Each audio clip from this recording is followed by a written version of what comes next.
Hey there, welcome back, welcome back. So today I want to talk about something that I see constantly within my friendship circle. So I can only really talk about my own little 1% of the world and my experience. I can't really talk about anything else, to be honest. And leaders, they seem exhausted. Their teams look busy, content is being posted, conversion, that's happening. But the revenue is a little bit unclear. And the problem is not about effort. Yeah, everybody's trying their best and doing the best with the tools that they have. Um, the problem, and even in my business that I've learned over the, well, I would say this week, is clarity. So leadership is not about volume, it's about making decisions. So today, I'm going to share 3 decisions that I myself make before pursuing any growth, right? And I don't do it out of any kind of emotion, panic, driven, or anything like that. I do it from a calm place. So the first one, and that's what I've done since the top of the year, is make sure there's one clear KPI. Yeah. So just make sure that there's one KPI, and that's the most important. And I'm starting to see now, because you've got to remember how I used to lead and how I'm leading now, or how I used to manage to how I'm leading now is very different. Right. And look, how I'm leading now, I'm starting to slowly see the rewards. I've seen people step up within the business, and I've seen where there may have been some holes now, which I can fix straight away. One, because we're not focusing on too many things, we're focusing on KPI decision. Hours before, I would say, and most of the conversations that I have, too many of us, right, are focusing on too many things, maybe engagement, impressions, tasks that have been completed, and meetings that have been booked. But none of these are revenue. Yeah, it's got nothing to do with how much revenue the company's bringing in. So the first quarter anyway, is always about stabilizing. Yeah, stabilizing where we're going, what we're doing, what's not working, what is working. I get that. But at a point where we're all in business is to make money. We want to reduce the tasks that are not revenue making tasks. So I've chosen one measurable outcome that drives our business forward. And for us, it's leads. Yeah.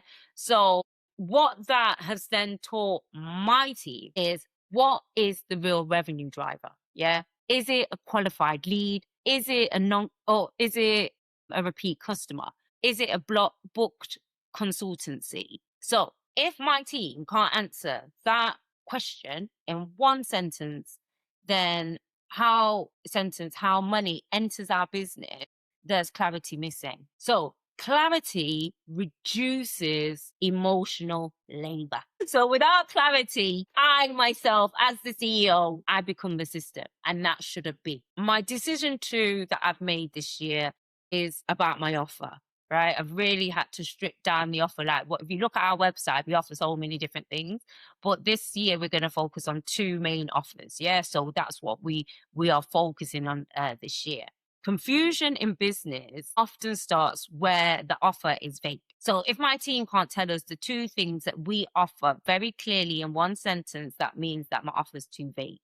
If they're asking about how much money, how much does it cost, what this, that, and the other, the offer is too vague, right? Or they don't understand. So that's for me as a CEO now, to make sure there is clarity in what we're doing. So, as I've said, like, the confusion in the business, confusion in my business, it often starts where the offer's too vague. So, mostly I'm asking now, can my team explain my offer or our offer in plain English? Can the audience understand what we're doing in less than 10 seconds? Because really, people haven't got time to be sitting down wondering what it is. I haven't got time for that, right? Can they see what I'm offering in less than 10 seconds? Because the scroll is quick, the scroll is real. And can someone clearly say, yes, I need that, or no, I don't need that? And those are the 3 main things that I'm looking for now, moving forward. And we will do that boringly for the next, well, we've got 11 months now, right? 11 and a half months. So we will do that. We will continue to do that until it's very tight. So this year, I just want to protect my energy. Yeah. And simplify as much things as possible. And in leadership, that's really, really important because you have to wear so many hats, doing so many things. And, things may crop up where you've got another schedule to be done. That happens at life. Yep. And that's a path that we've chosen. So very international sourcing. In international sourcing, confusion, especially when we're dealing with cross countries, cross cultures, all that kind of stuff, confusion, it can be very expensive. So if my offer is unclear, then the client, that feels risky. And also where there's any type of risk, that slows down the decision. So I'll just say that one more time. Yeah. In international sourcing, confusion is expensive. If your offer is unclear, your client will feel risks, and risks slow down the decision. So already people are already thinking, oh, what I've ordered, I've got to, am I going to get what I want? Or they've just spent 150,000 K on goods and what they've got is not what they've decided because nobody's clear. Yeah. So that needs to be clear from the get-go.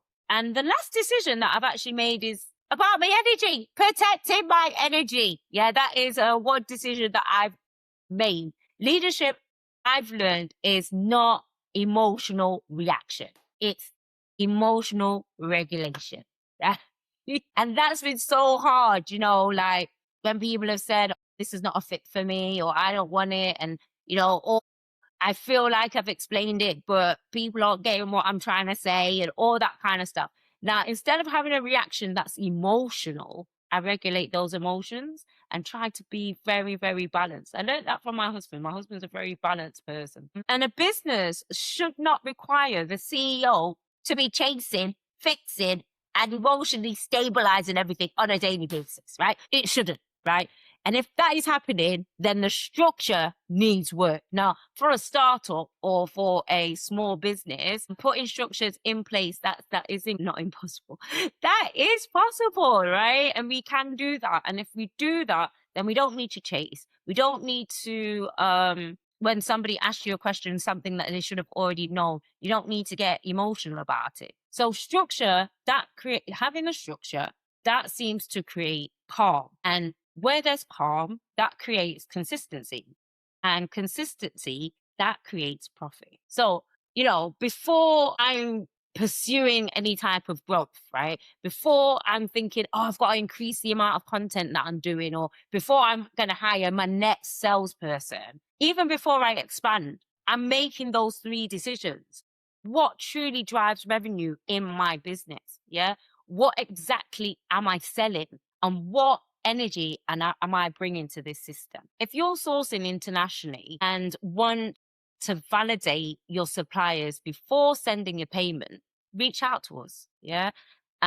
Risk prevention is always the cheaper way. My grandma always used to say, prevention is better than cure.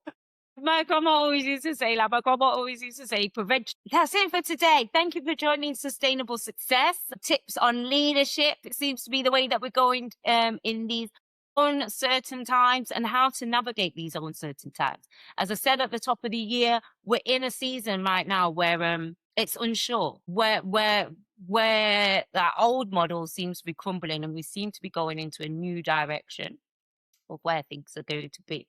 AI seems to be like, for those of us that are young enough to remember no internet, to internet coming up in and growing with internet, AI seems to be the same. And maybe we'll see a shorter turnaround. I don't think it with how AI is going to be infiltrated is maybe not the word I'm looking for, but comes a part of our daily lives. So that's an interesting journey. So before the old model, go to school, go to college, go to university, get a job, buy a house, get married, have the children, have the car, and then live happily ever after. That doesn't seem to be the current model. We've got making money on YouTube, influencer this, singing, dancing, creativity, follow your dreams.